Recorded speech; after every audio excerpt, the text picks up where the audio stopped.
राजू और प्रिया की मां रागिनी गोयल 24 अप्रैल को कहीं जाने के लिए घर से निकली पर वापस नहीं आई। अंकल, हमारी मम्मी खो गई है। खो गई है मतलब? ये रागिनी जी हैं, ये अक्सर मेरी शॉप पे आती हैं रिचार्ज के लिए। तुम लोगों ने उसकी मिसिंग कंप्लेंट क्यों नहीं लिखवाई? पहली बार नहीं हुआ है सर कि वो चली गई और लौटी नहीं। इससे पहले भी वो ऐसे ही चली गई थी और 1 महीने बाद लौटी। खबरी के जरिए पता चलता है कि होशंगाबाद में रागिनी का किसी संतोष गुप्ता से अफेयर चल रहा था। नहीं सर, रागिनी के कॉल रिकॉर्ड्स में तो किसी संतोष गुप्ता का नंबर नहीं मिला। पुलिस को 28 अप्रैल को रागिनी की लाश भोपाल में ही एक नाले के पास मिलती है, पर तभी खबरी से पता चला कि रागिनी भोपाल के अलग अलग सस्ते लॉजेस में एक दूसरे ही आदमी के साथ अक्सर आते हुए देखी गई थी। पुलिस को उस लड़की की लाश मिल गई है। मैंने रागिनी का आईपी एड्रेस निकाला और ये उसका दूसरा नंबर था 444218। लास्ट बात इनकी 23 अप्रैल को हुई थी। फ्रेंड स्क्वायर से 22 अप्रैल की मुझे रागिनी की एक और चैट मिली है जो संतोष गुप्ता के साथ है। वो सब कहाँ मिलेगा पता है तुम्हें? सर, संतोष तो 1 साल पहले सिंगापुर चला गया। मैं और करण दुबई में है। बहुत जल्द तुम्हारी भी टिकट आ जाएगी। वो लोग हम तक पहुंच ही नहीं पाएंगे। इस शेखर का पूरा नाम शेखर प्रजापति है, हमारे दूर का रिश्तेदार है सर। 3 दिन पहले शेखर की पत्नी सुमित्रा का फोन आया था सर। पूछ रही थी वो मुझसे मिला क्या। अब पता चला कि ये रागिनी से मिलने आता था। राजू, प्रिया, मुझे माफ कर दो। माफ कर दो मुझे। ये तो शेखर है, जानता हूं मैं इसे सर। ये रागिनी का दूर का रिश्तेदार है। तो फिर तुम्हें ये कैसे नहीं पता कि शेखर अक्सर तुम्हारी पत्नी को मिलने भोपाल आता था? 444218 ये तुम्हारी पत्नी रागिनी का फोन नंबर है, दूसरा फोन नंबर। रागिनी के पास दूसरा फोन भी था? कभी पता नहीं उसको मुझे सर।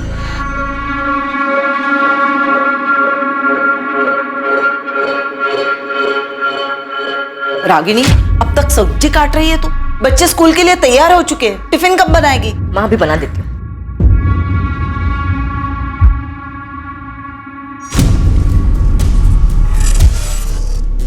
रागिनी, किससे बात कर रहे हो इतने रात के? किसी से नहीं, देखो मैं गेम खेल रही हूँ, बस खत्म ही होने वाला है। मैं कसम खा के कहता हूँ रागिनी हमेशा फोन पे रहती, पर वो किससे बात करती थी, क्या मैसेज करती थी सर, मुझे सचमुच कुछ नहीं पता सर। रागिनी पिछले 3 साल से इस दूसरे नंबर से अलग अलग सोशल मीडिया साइट्स पे एक्टिव थी और रागिनी के उसी सोशल मीडिया अकाउंट से हमें शेखर प्रजापति और संतोष गुप्ता के बारे में पता चला। एक मिनट सर, संतोष गुप्ता के बारे में सर आप ही ने मुझे बताया, पर ये शेखर के बारे में सर मुझे जरा भी अंदाजा नहीं है। सर ये शेखर रागिनी का दूर का रिश्तेदार है, लेकिन मुझे नहीं पता वो रागिनी से छुप छुप कर मिलता था। और अगर पता होता सर तो मैं आपको क्यों नहीं बताता सर, बोलिए ना सर। सर मैं बच्चों को कसम खा के बोल रहा हूँ सर, मुझे रागिनी के बारे में बहुत कुछ नहीं पता सर।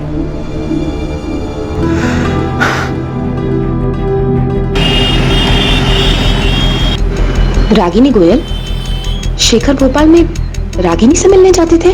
लेकिन ऐसा कैसे हो सकता है? मुझे तो हमेशा उन्होंने यही बताया कि वो भोपाल काम के सिलसिले में जाते हैं। सुमित्रा जी, ये रहे शेखर के चैट रिकॉर्ड्स। पिछले 1 साल से वो दोनों भोपाल के अलग अलग लॉजेस में मिल रहे थे। हमने लॉज के मालिकों से भी कंफर्म किया है। हाँ, ये था शेखर प्रजापति नाम इसका। नाम तो कभी पूछा नहीं, पर हाँ आदमी यही था। सर मैंने सारे लॉजों के मालिकों से बात की, पता चला है कि पिछले 1 साल से शेखर प्रजापति ही रागिनी के साथ अलग अलग लॉजेस में जाकर ठहरा था। सबने फोटो देकर कंफर्म भी किया है कि यही आदमी था। 24 अप्रैल को ये दोनों कौन से लॉज में रुके थे? क्योंकि 24 अप्रैल को शेखर रागिनी से मिलने भोपाल आने वाला था। अब हमें अपने रिलेशनशिप को नए सिरे से देखना होगा, नई शुरुआत करनी होगी। मैं तुम्हारे बिना नहीं रह सकता रागिनी, मैं कल भोपाल आ रहा हूँ, कल मिलते हैं। सर मैंने जितने लॉजों में पता किया, 24 तारीख को ये दोनों उनमें से किसी में नहीं गए थे। ऐसा कैसे हो सकता है बबलू? 24 अप्रैल को शेखर रागिनी से मिलने भोपाल आने वाला था, तो ये दोनों कहीं तो रुके होंगे। अच्छा सुन, हमें शेखर के घर का पता चल गया। तू लग जाए संतोष गुप्ता के पीछे, पता कर इसका ठिकाना कहाँ है। ये सिंगापुर में तो नहीं है, इसका फोटो मैं तुझे भेजता हूँ। हाँ चलिए। हमारे पास इसका मैसेज है। उसने 22 अप्रैल को मैसेज किया था कि वो रागिनी से मिलने भोपाल आ रहा है। रागिनी मैं भोपाल आ रहा हूँ और इस बार तुम्हें अपने साथ सिंगापुर लेकर ही जाऊंगा। पिछली बार तुमने चीजें अधूरी छोड़ी थी, उसे अब पूरा कर दो प्लीज। रागिनी मैं तुम्हारे बिना अधूरा हूँ। मेरे लिए तुम दुनिया की सबसे खूबसूरत औरत हो। मैं तुम्हारे बिना नहीं रह सकता। ये रागिनी के 2 बच्चे हैं, पति है, घर है, ऊपर में 2 एक्स्ट्रा साइड में प्यार करने वाले भी है। इसको लाइफ में और चाहिए क्या था? अब उसे लाइफ में क्या चाहिए था क्या नहीं, ये तो हमें नहीं पता। हमारा काम सिर्फ इतना है कि हम कातिल को जल्द से जल्द पकड़ें। तू जोर शोर से काम पर लग जा। ये शेखर और संतोष, इन दोनों को हमें जल्द से जल्द पकड़ना है। मम्मी, पापा हमें छोड़ के नहीं जा सकते, वो हमसे बहुत प्यार करते हैं। बेटा, मैं समझ सकती हूँ तुम्हें ये सुनकर अच्छा नहीं लग रहा होगा।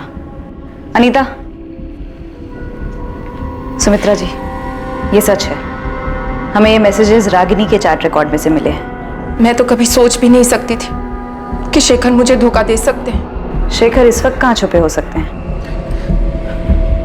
अब मैं नहीं कह सकती वो कहाँ जा सकते हैं। अगर शेखर फोन करे तो आप हमसे छुपाइएगा मत। बहुत सारे सवाल हैं जो हमें उनसे करने हैं।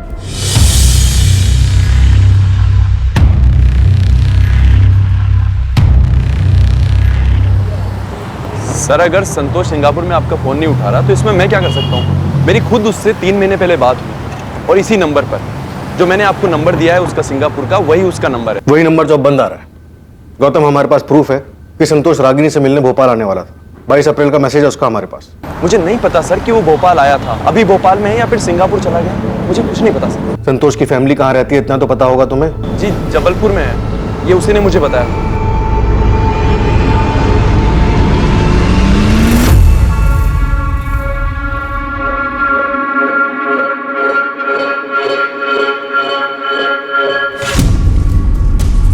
इस प्रशांत की छोटी बड़ी सभी डिटेल्स निकाल।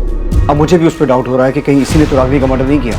सर, मुझे तो इस पर पहले से ही शक। शेखर और संतोष रागिनी से मिलने आते, रागिनी का मर्डर हो जाता है, उसकी लाश मिलती और उसके बाद ये दोनों गायब हो जाते। प्रशांत ने रागिनी को रंगे हाथों पकड़ लिया होगा।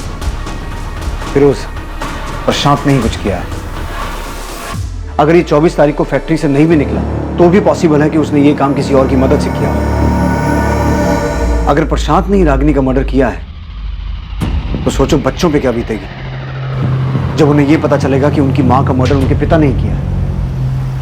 सर, मैं प्रशांत की फैक्ट्री जाकर पता करता हूँ। यह पता लगाओ कि रागिनी के मर्डर में उसने किसे और कैसे इस्तेमाल किया है। अगर ऐसा कुछ हुआ है तो मुजरिम जो भी हो हमें उस तक पहुंचना होगा।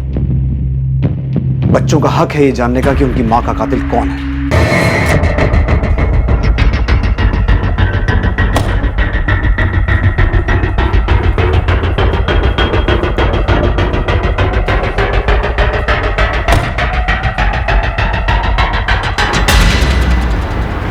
मम्मी की फ्लाइट मुंबई से 2 बजे की, वो एयरपोर्ट के लिए निकल चुकी है। अच्छी बात है।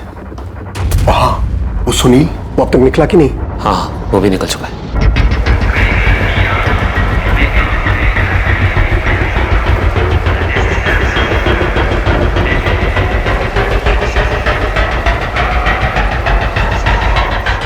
अच्छा, वहाँ कोई पूछताछ के लिए आया था? हाँ, पुलिस को कोई खबरी आया था।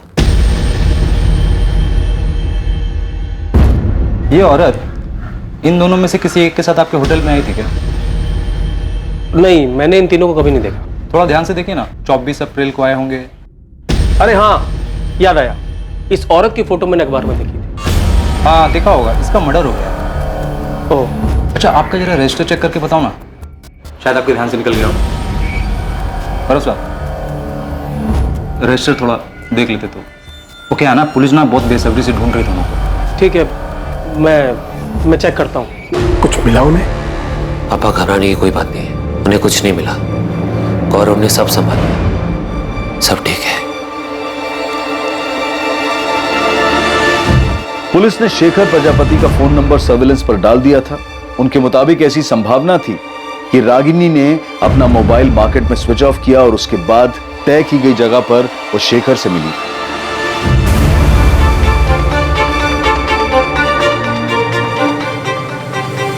इसके साथ साथ पुलिस संतोष गुप्ता के परिवार को भी ढूंढने में जुटी थी, जिससे वो संतोष गुप्ता के ठिकाने तक पहुंच सके। साथ ही उन्हें यह भी अंदेशा था कि जिस आदमी से फोन ऑफ करने के बाद रागिनी मार्केट में मिली थी वो संतोष भी हो सकता था।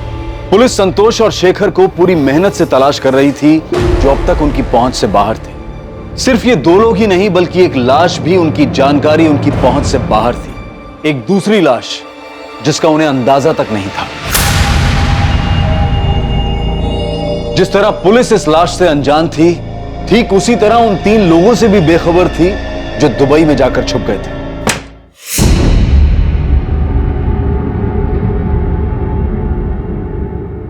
क्या हम इंडिया वापस कभी नहीं जाएंगे? जाएंगे जानवी, क्यों नहीं जाएंगे? बस सिर्फ कुछ ही दिनों की बात है। एक बार ये सब ठंडा हो जाए फिर हम लोग आराम से चले जाएंगे।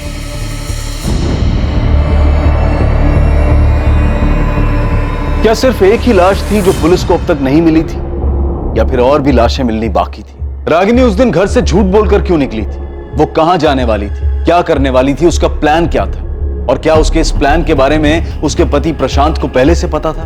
सर, मैंने आपको पहले भी बताया था कि 24 अप्रैल को प्रशांत यहीं फैक्ट्री में था, और ये बात 100% सच है। प्रशांत की वाइफ का मर्डर हुआ है, और जिन दो लोगों के साथ उसका अफेयर चल रहा था, संतोष और शेखर, उन दोनों का कोई अता पता नहीं। तो हो सकता है कि हम एक ही सवाल आपसे बार बार पूछें। अब चूंकि बार बार आप ये सवाल हमसे कर रहे हैं, इसलिए मैंने उसके असिस्टेंट गिरीश से भी पूछताछ की। मैंने उससे पूछा कि 24 अप्रैल को प्रशांत के बर्ताव में कुछ अजीब था क्या? तो क्या बताया गिरीश ने? सर, उसने बताया कि 24 अप्रैल को प्रशांत बार बार आके उससे कुछ ना कुछ पूछ रहा था। अब गिरीश, वो प्राइम चॉइस ऑटोमोबाइल्स का ऑर्डर निकला क्या? हाँ, वो तो कल शाम को ही निकल गया था। शाम को ही? हाँ। और हाँ, ये जेपी स्पेयर पार्ट्स का? सर, वो कैसे निकलेगा? उस ऑर्डर पे तो अभी काम चल रहा है ना। काम हुआ नहीं अभी तक। गिरीश, प्रशांत तुम्हारे पास बार बार आ रहा था, इस बात में क्या अजीब लगा था? जिस तरीके से वो उस दिन बार बार आ रहे थे, ऐसा लग रहा था कि वो ये दिखाना चाहते कि वो फैक्ट्री में ही है। मतलब वो अपनी मौजूदगी जताना चाह रहा था कि वो उस दिन फैक्ट्री में है, और ऐसा वो जानबूझ के कर रहा था? अब सर, जो कुछ था हमने बता दिया। क्या बताऊं मैं सुमित्रा, कुछ समझ में नहीं आ रहा मुझे। प्रशांत, आप जितना जानते हैं मैं तो उतना भी नहीं जानती। आपको ये तो पता है कि रागिनी नहीं रही, मुझे तो ये भी नहीं पता कि शेखर कहाँ है। पुलिस 24 घंटे हमारे घर के बाहर खड़ी है। उन्हें लगता है शेखर ने रागिनी को मारा है। प्रशांत? हाँ, सुन रहा हूँ मैं। सुमित्रा, मुझे कुछ नहीं पता शेखर के बारे में। शेखर और रागिनी के बीच जो कुछ भी चल रहा था, वो क्या पिछले साल इंदौर में जीतू की शादी के दौरान शुरू हुआ था? नहीं पता मुझे सुमित्रा, कुछ नहीं पता कब, क्यों और कहाँ ये सब शुरू हुआ। लेकिन प्रशांत, जीतू की शादी में ही तो हम सब पहली बार मिले थे। शिवलाल काका भी यही कह रहे थे कि शेखर और रागिनी उससे पहले कभी नहीं मिले थे। रागिनी मेरे लिए एक पहेली थी, पहेली है, जान ही नहीं पाया मुझसे।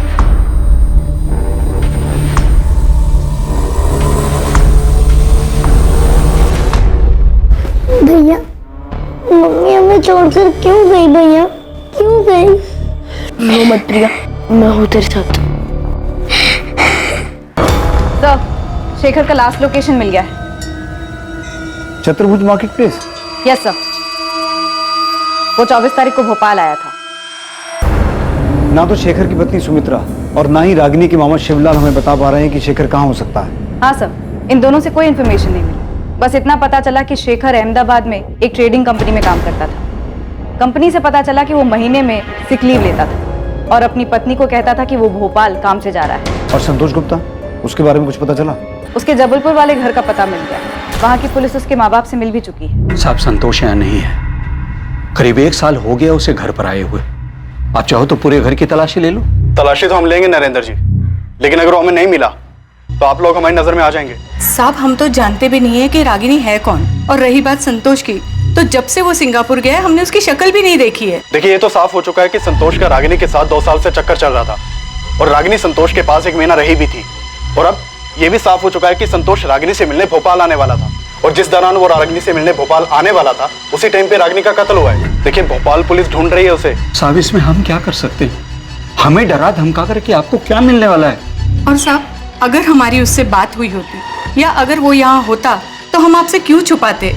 सर, जबलपुर पुलिस ने पता किया। संतोष के माँ बाप को उसके बारे में कुछ भी नहीं पता, और ना ही उसके दोस्त गौतम को कुछ पता है कि वो कहाँ रहता है सिंगापुर में या किस कंपनी में काम करता है। बबलू भी अभी तक पता नहीं लगा पाया कि 24 तारीख को रागिनी से मिलने कौन आया था, संतोष या शेखर, और वो कहाँ मिले थे। नहीं सर, उसके हाथ दोष नहीं लगा। बस इतना पता चला कि 24 तारीख को प्रशांत फैक्ट्री में था, पर अजीब बर्ताव करा, नॉर्मल नहीं था। लेकिन इतना समझ में नहीं आ रहा है कि उसने रागिनी को अगर मारा तो कैसे। उसके फोन रिकॉर्ड से भी कुछ नहीं मिला। फिरोज, हमसे ऐसा क्या छूट रहा है, क्या मिस हो रहा है कि सामने आ ही नहीं पा रहा कि रागिनी उस दिन संतोष या शेखर में से किसे मिली, कहाँ मिली?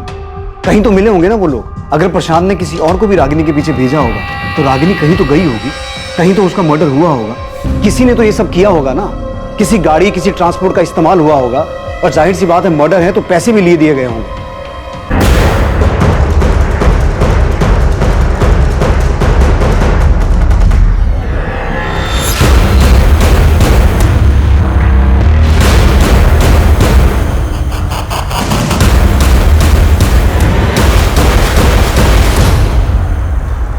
ऐसा कैसे हो सकता है कि मर्डर करने वाले ने कोई गलती नहीं की? वो आराम से छुपा बैठा है, इतनी सफाई से काम किया है कि हमारे हाथ एक क्लू तक नहीं लगा। सर, इंटरनेशनल नंबर है, उठाओ। हेलो सर, मैं संतोष गुप्ता बोल रहा हूँ। संतोष, कहाँ हो तुम? हाँ संतोष, कहाँ हो तुम? सर, मैंने रागिनी को नहीं मारा है। देखिए सर, मैं रागिनी को भोपाल में मिला जरूर था, लेकिन मैंने उसको नहीं मारा। देखिए, मैं रागिनी से प्यार करता था, उससे शादी भी करना चाहता था। संतोष, तुम अभी कहाँ हो? सर, अभी मैं सिंगापुर में हूँ। जब मैंने न्यूज़ देखा कि रागिनी का किसी ने मर्डर कर दिया तो 30 तारीख को मैं सिंगापुर वापस आ गया था। तुम रागिनी से मिले थे? हाँ, 23 तारीख को भोपाल में मैं रागिनी से मिला था। रागिनी, मुझे सिंगापुर में नई जॉब मिल गई है और सैलरी भी बहुत अच्छी है। तुम चलो ना मेरे साथ सिंगापुर, हम दोनों बहुत खुश रहेंगे। संतोष, इतने दिनों बाद तुम्हें देखकर बहुत अच्छा लग रहा है। तो फिर चलो ना मेरे साथ रागिनी। रागिनी, मैं तुमसे बहुत प्यार करता हूँ और मुझे हमेशा से ही लगता है कि हम दोनों एक दूसरे के लिए ही बने। किस्मत ने हमें फिर से मिलाया है, इस बार मौका हाथ से मत जाने दो। 2 साल पहले भी मैंने तुम्हें मनाने की कोशिश की थी कि शादी कर लेते, नई दुनिया नया घर बनाते। रागिनी, हम जबलपुर चलते हैं, वहाँ चल के शादी कर लेते। वहाँ पे मेरा अपना घर है, मम्मी है, पापा है, वहाँ कोई प्रॉब्लम नहीं होगी। नहीं संतोष, मैं अपने घर जाऊंगी। पर क्यों? वो घर तो तुमने छोड़ दिया ना रागिनी, फिर क्यों वापस जाना चाहती हो? बच्चों के लिए, मुझे उनकी याद आ रही है। रागिनी, पूरा 1 महीना हो गया तुमको घर छोड़े हुए, और इस 1 महीने में ना तो तुम्हारे पति ने तुमको ढूंढने की कोशिश की है, ना ही तुम्हारे बच्चों ने।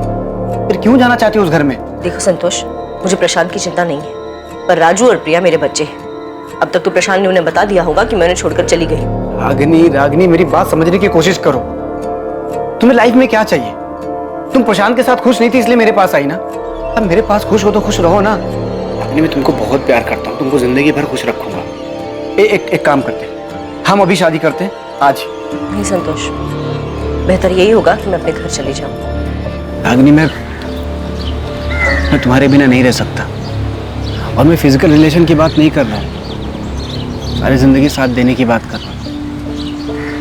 रागिनी, मैं सिंगापुर से सिर्फ तुम्हारे लिए आया हूँ, प्लीज हाँ कर दो। रागिनी, क्या सोच रही हो? प्लीज चलो ना मेरे साथ।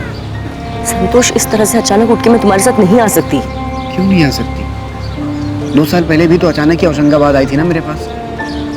तुमने मुझे तक नहीं बताया था, सीधा आके डोरबेल बजाई थी, और जब मैंने दरवाजा खोला तो सामने तुम खड़ी थी।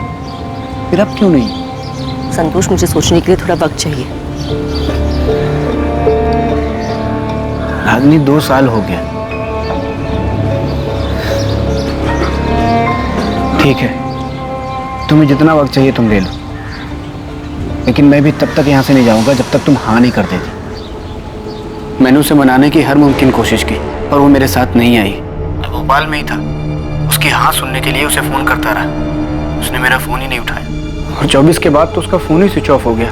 तो तुम तब भी भोपाल में ही थे? हाँ, मैं भोपाल में था, होशंगाबाद में। और फिर मैंने न्यूज़ देखी कि रागिनी का मर्डर हो गया, तो मुझे लगा रुकने का कोई मतलब नहीं है, इसलिए मैं वापस सिंगापुर आ गया। संतोष गुप्ता, तुम्हारी ये सफाई काफी नहीं है। ये बिल्कुल मत समझना कि तुमने सामने से फोन किया है तो तुमने जो भी कहा उस पर हमने पूरी तरह से यकीन कर लिया। और इस गलत फहमी में तो बिल्कुल मत रहना कि तुम सिंगापुर में हो तो हम तुम्हें छू नहीं पाएंगे। हेलो हेलो,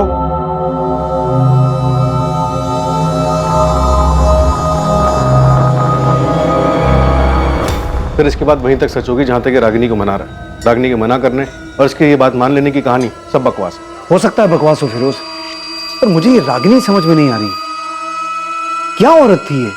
एक तरफ शेखर, एक तरफ संतोष, 2 बच्चे भी थे। ये कर क्या रही थी? चाहती क्या थी? सर, राजनगर पुलिस स्टेशन से फोन आया था, उन्हें एक डेड बॉडी मिली है। किसकी? शेखर प्रजापति की। डेड बॉडी बोरी में थी।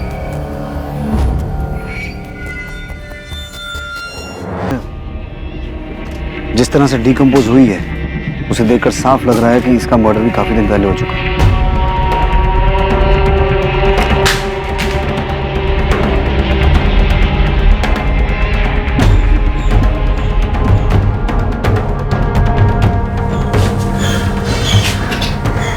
क्या हुआ? क्या हुआ? पुलिस को शेखर की डेड बॉडी मिली।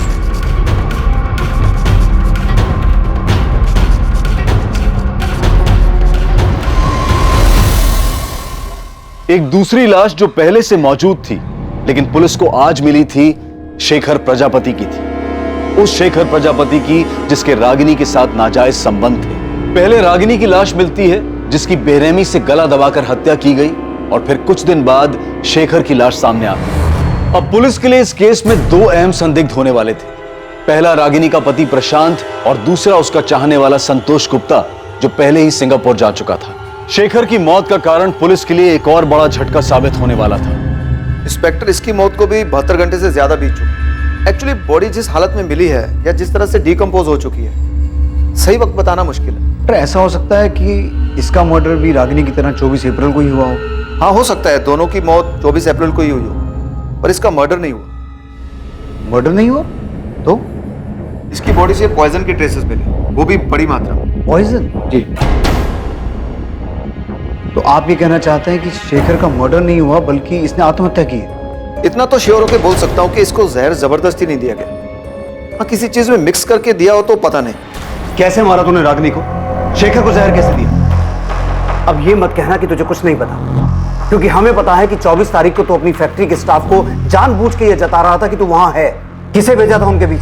ये बेबस बनने का नाटक खत्म हुआ प्रशांत। याद रख, तुझे अपने बच्चों का सामना भी करना है, क्योंकि कहीं ना कहीं उन्हें भी इस बात का एहसास है कि उनकी मां का कत्ल तूने किया है। मैं अपने बच्चों से बहुत प्यार करता हूँ सर, हमेशा उनका ख्याल रखूं। रागिनी अब उनके साथ नहीं है तो क्या, वो उनके दिल, दिमाग और यादों में हमेशा रहे। ये संत बनने का नाटक बंद कर प्रशांत, और ये बता कि रागिनी का मर्डर कैसे किया, कहां किया, शेखर को जहर कैसे दिया, कैसे मारा तूने इन दोनों को?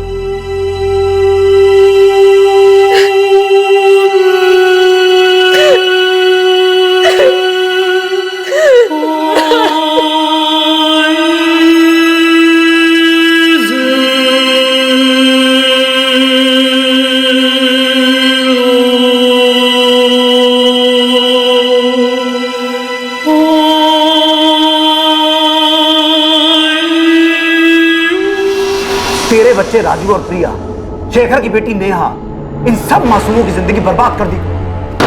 नहीं की सर, मैंने किसी की जिंदगी बर्बाद, किसी को कोई दुख नहीं दिया मैंने। रागिनी ने सब बर्बाद किया सर।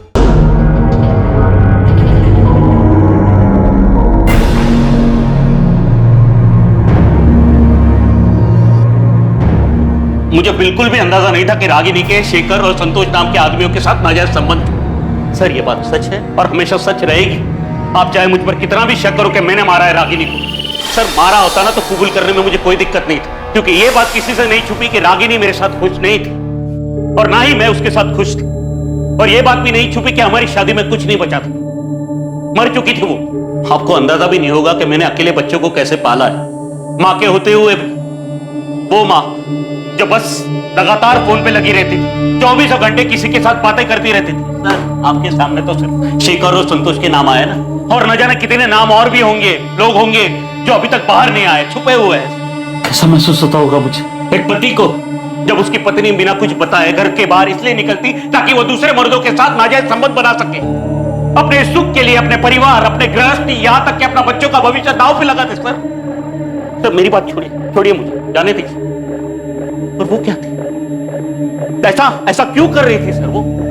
मैं क्या, उसके खुद के मामा जी भी पता नहीं था, समझ नहीं पा रहे। Nita, foreign commissioner office request भेजो संतोष को सिंगापुर से इंडिया लाने के लिए। मुझे किसी भी कीमत पर वो आदमी यहाँ चाहिए। सर, अभी भेज दे। एक औरत ऐसे ही किसी को गार्डन में मिली, कोई आया, उसका गला दबाया, एक और आदमी को जहर पिला के मार दिया। ऐसा नहीं हो सकता फिरोज। जरूर शेखर और रागिनी कहीं मिले होंगे किसी ऐसी जगह पर जहां संतोष या प्रशांत ने उनका पीछा किया और मार डाला।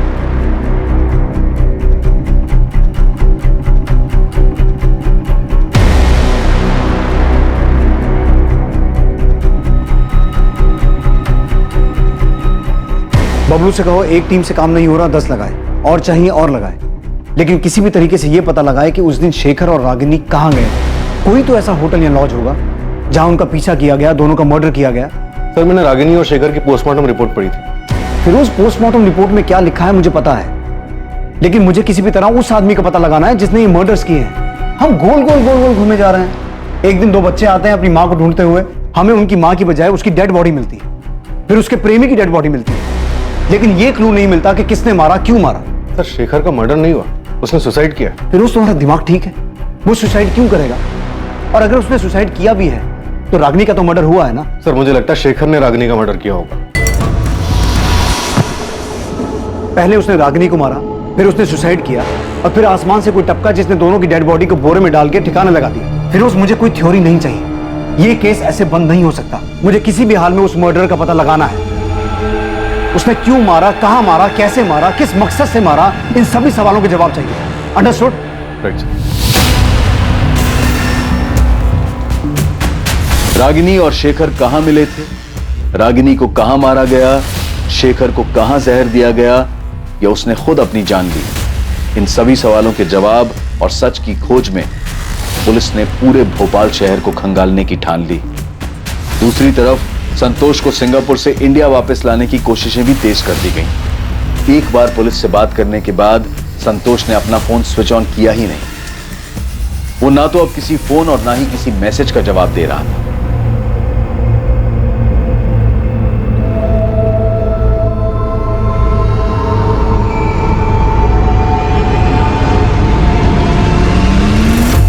सर बबलू बोल रहा है कि हमें होटल डीटी प्लाजा एक बार देख लेना चाहिए। क्यों, कुछ मिला तुझे वहां? नहीं सर, कुछ नहीं मिला, इसी के लिए तो बोल रहा हूँ सर। बबलू, अंधेरे में तीर मत चला, मुझे इस केस में स्ट्रॉन्ग लीड चाहिए। इस बात की लीड कहीं से नहीं मिल पा रही है कि रागिनी और शेखर मार्केट में मिलने के बाद गए कहाँ। सर मैंने हर लॉज छान मारा।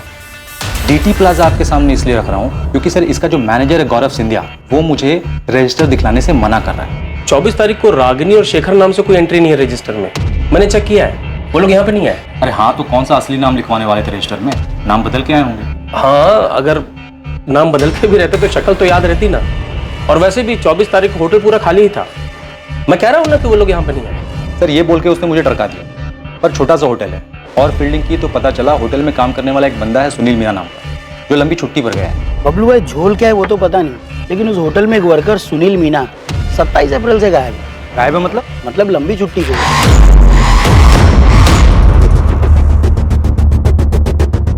तो मतलब तेरे को लगता है उसने कुछ झोल किया क्या?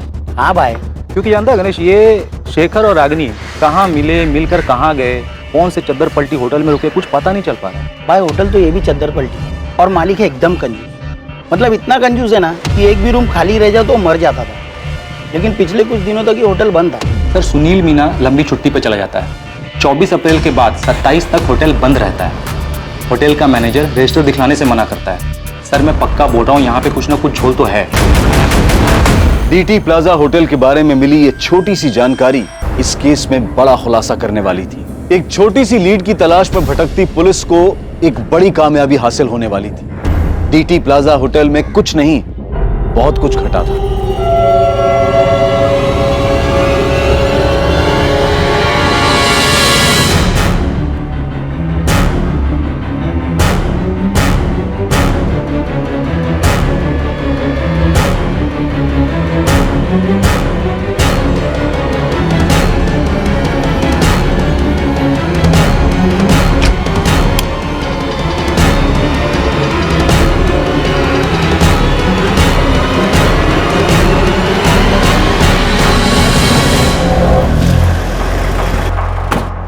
तो ही है ना गौरव सिंधिया, यहाँ का मैनेजर? हमारे आदमी को रजिस्टर क्यों नहीं दिखा रहा था? चल रजिस्टर निकाल। सब ये रहा।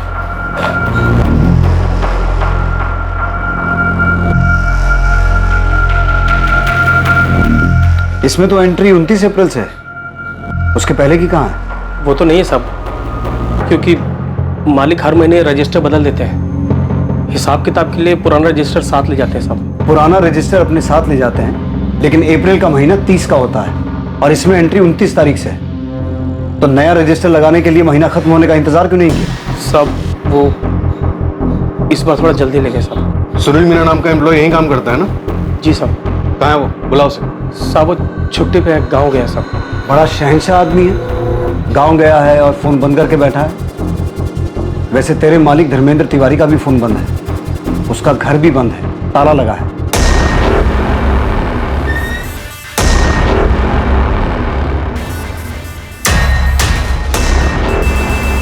तेरा मालिक भी गांव गया है, चल कर आया। तूने बबलू से कहा था कि 24 तारीख को ये दोनों यहां नहीं आए थे। सीधा सीधा बोल, धर्मेंद्र तिवारी और सुनील मीना कहाँ हैं? वरना तुझे भी गांव भेज दूंगा और कभी वापस नहीं आ पाएगा। मालिक अपनी फैमिली के साथ दुबई भाग गए हैं साहब, और सुनील अपने गांव गया है सागर। मतलब रागिनी और शेखर 24 तारीख को यहाँ आए थे? जी साहब, लेकिन साहब मुझे इनका नाम नहीं मालूम साहब, क्योंकि ये दोनों रजिस्टर में अलग नाम से एंट्री किए थे साहब।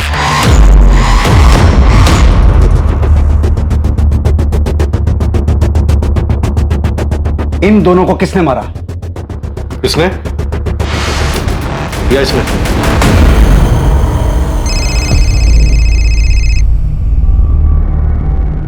अनीता, कैलाश मौर्य नाम का एक आदमी आया है। कौन है? सर ये 24 तारीख को डीटी प्लाजा में था। बोल रहा है इसने रागिनी और शेखर को देखा था रूम नंबर 104 में। हमें भी यहाँ बहुत कुछ मिला है। रागिनी और शेखर 104 नंबर में रुके थे।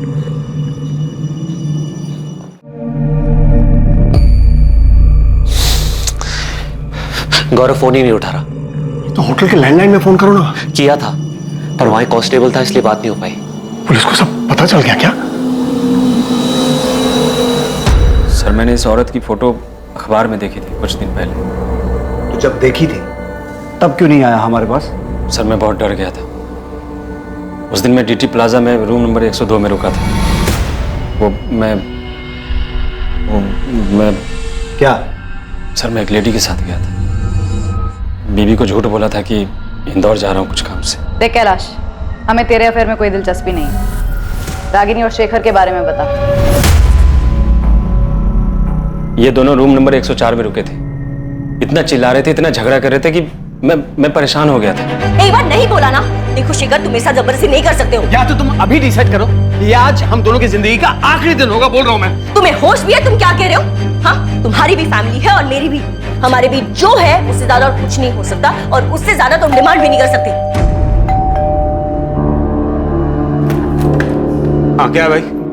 सॉरी यार, थोड़ा धीरे बात करो। यहाँ तुम लोग चिल्ला रहे हो, मुझे डिस्टर्ब हो रहा है। हम अपने रूम में चिल्ला रहे हैं, तुम्हें इसमें क्या प्रॉब्लम हो रही है? तुम अपने रूम में रहो ना। भाई मैं अपने ही रूम में हूँ, तुम्हारी आवाज वहां तक आ रही है। हाँ ठीक है, सॉरी, अब नहीं आएगी। जाओ। इतना बोलने के बाद भी इनका झगड़ा बंद नहीं हुआ। थक हार के मुझे रूम सर्विस पे फोन करना।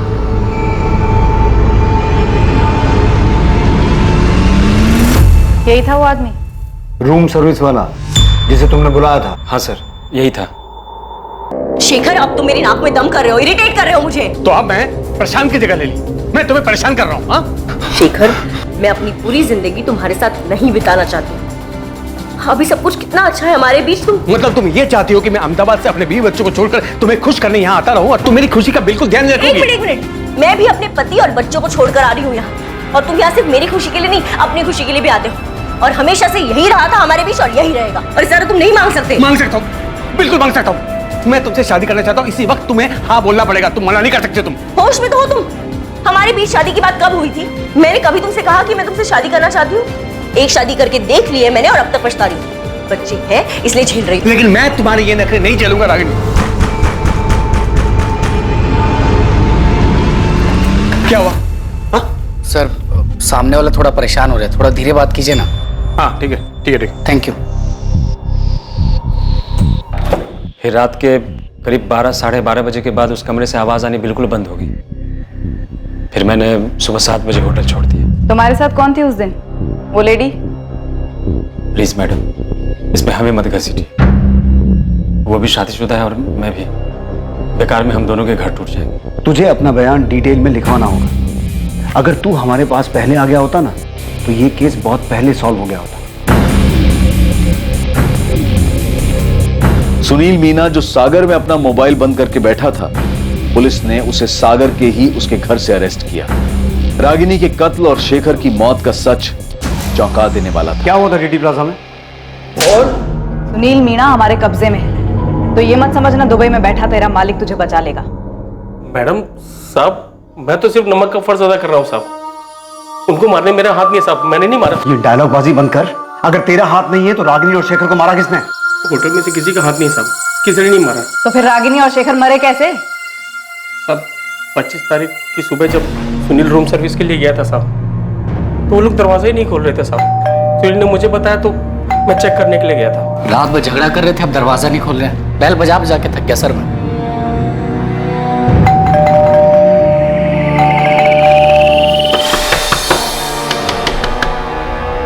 चंद्रप्रकाश जी, गरिमा जी, हम समझ ही नहीं पा रहे थे वो दरवाजा क्यों नहीं खोल रहे। जब उन्होंने दरवाजा खोला नहीं तब मैंने मास्टर की से दरवाजा खोला साहब।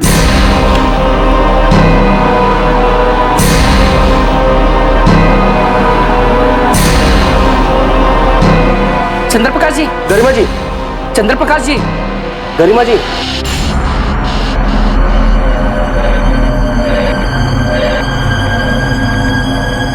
इसकी तो सांसें नहीं चल रही हैं। इसकी भी सांसें नहीं चल रही हैं। साहब मैंने तुरंत तिवारी जी को फोन किया साहब, वो फौरन अपने बेटे करण के साथ होटल आ गए। पापा दोनों मर चुके। कैसे हुआ ये? किसने किया? सर पता नहीं सर। सर ये दोनों रात भर बहुत जोर से झगड़ा कर रहे थे। सुबह हमने दरवाजा खोला तो देखा दोनों मरे पड़े हैं। गौरव तुमने सीसीटीवी चेक किया? कोई आया था इस कमरे में? हाँ सर चेक किया था, कमरे में कोई नहीं आया था, कमरा अंदर से बंद था सर। हमने खुद मास्टर की से दरवाजा खोला है सर। सर इन दोनों के बीच में बहुत जोर से लड़ाई चल रही थी। मैंने सुना था ये आदमी इस औरत को शादी के लिए बोल रहा था और ये औरत बार बार मना कर रही थी। पापा एक मिनट, ये बोतल देखिए, इसमें शायद जहर था।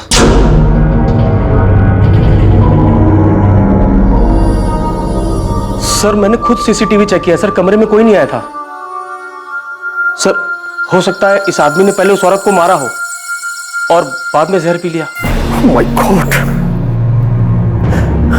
सर ये देखिए एंट्री। पापा इनके पर्सन की आईडी कार्ड मिले। लड़की का नाम था रागिनी गोयल और लड़के का नाम शेखर प्रजापति। सर वो तो मैं देखते ही समझ गया था कि दोनों फर्जी नाम से ठहरे हैं। अब क्या करें?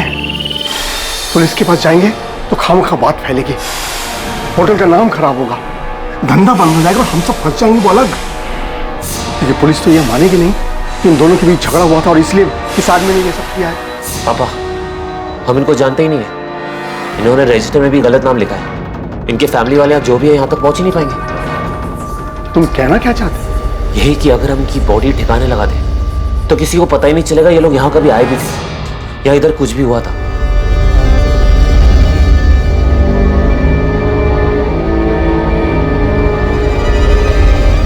सर इस सुनील ने कबूल किया है किसी ने लाश ठिकाने लगाई थी। बोल। मालिक का नमक खाया साहब।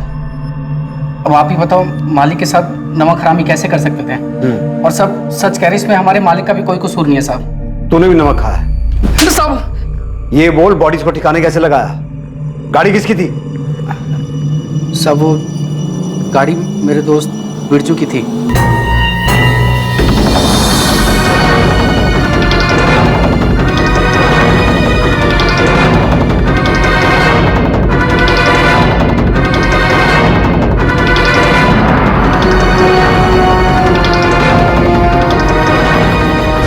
सब पहले हमने उस औरत की बॉडी को हुसैन नगर के नाले में फेंका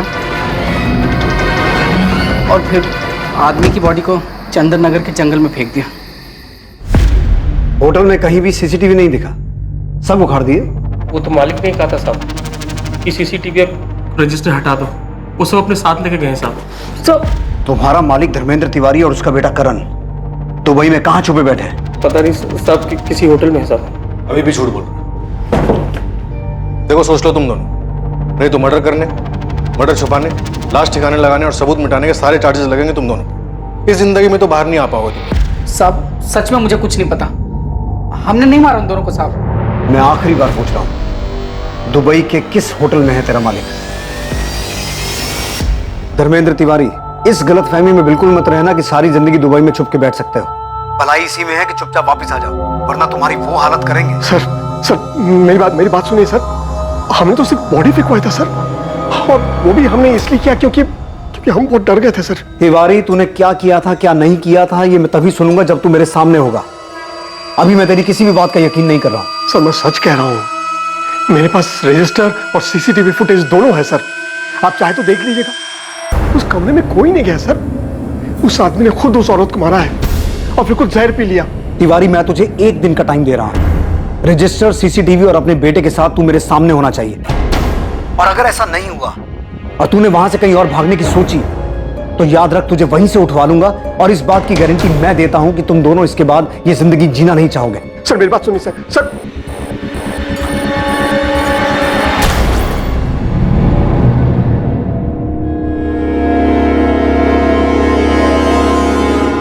सर, मैंने जो पोस्टमार्टम रिपोर्ट देख के फिगर आउट किया था वो थ्योरी नहीं, सच था। मैं तुमसे शादी करना चाहता हूँ, इसी वक्त तुम्हें हाँ बोलना पड़ेगा। तुम मना नहीं कर सकते। तुम एक बार नहीं बोला ना। देखो शेखर, तुम मेरे साथ जबरदस्ती नहीं कर सकते हो।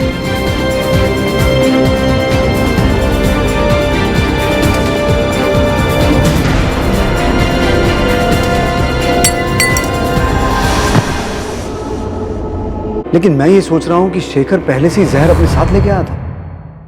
मतलब उसने सोच रखा था कि अगर रागिनी ने शादी के लिए हाँ की तो ठीक, वरना वो उसे और अपने आप को मार देगा। करो या मरो वाली हालत।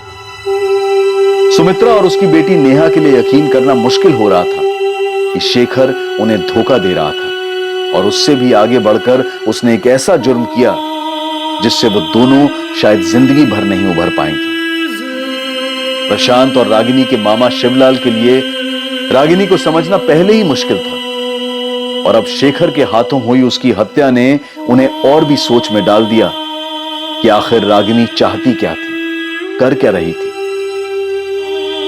संतोष गुप्ता तक पुलिस दोबारा नहीं पहुंच पाई, और अब उसकी जरूरत भी नहीं थी, क्योंकि साफ हो चुका था कि रागिनी की हत्या से उसका कोई वास्ता नहीं था। धर्मेंद्र तिवारी और उसके बेटे करण तिवारी ने दुबई से वापस आकर अपने आप को पुलिस के हवाले कर दिया। धर्मेंद्र तिवारी, करण तिवारी, सुनील मीना और गौरव सिंधिया पर आईपीसी की धारा 201B के तहत सबूत मिटाने के जुर्म में केस चल रहा है। डीटी प्लाजा होटल के मालिक से मिली सीसीटीवी फुटेज से साबित हुआ कि 24 अप्रैल की रात जब रागिनी का कत्ल हुआ और शेखर की मौत हुई, उस दिन रागिनी और शेखर के कमरे में कोई दाखिल नहीं हुआ था। राजू, प्रिया, मुझे पता है कि आप लोग बहुत दुखी हो। इतना आसान नहीं इस दुख को बुलाना, पर आप दोनों को स्ट्रांग बनना होगा। आपके पापा आपके साथ हैं और वो हमेशा रहेंगे। और अपनी मम्मी के साथ बिताए वो दिन याद करना जब आप सब बहुत खुश थे, सब ठीक था। प्रशांत, आप बहुत मजबूत इरादों वाले सचमुच भले इंसान। बच्चों को अब आपकी पहले से कहीं ज्यादा जरूरत है। वो दुखी हैं, सदमे में हैं, उनका ध्यान रखना।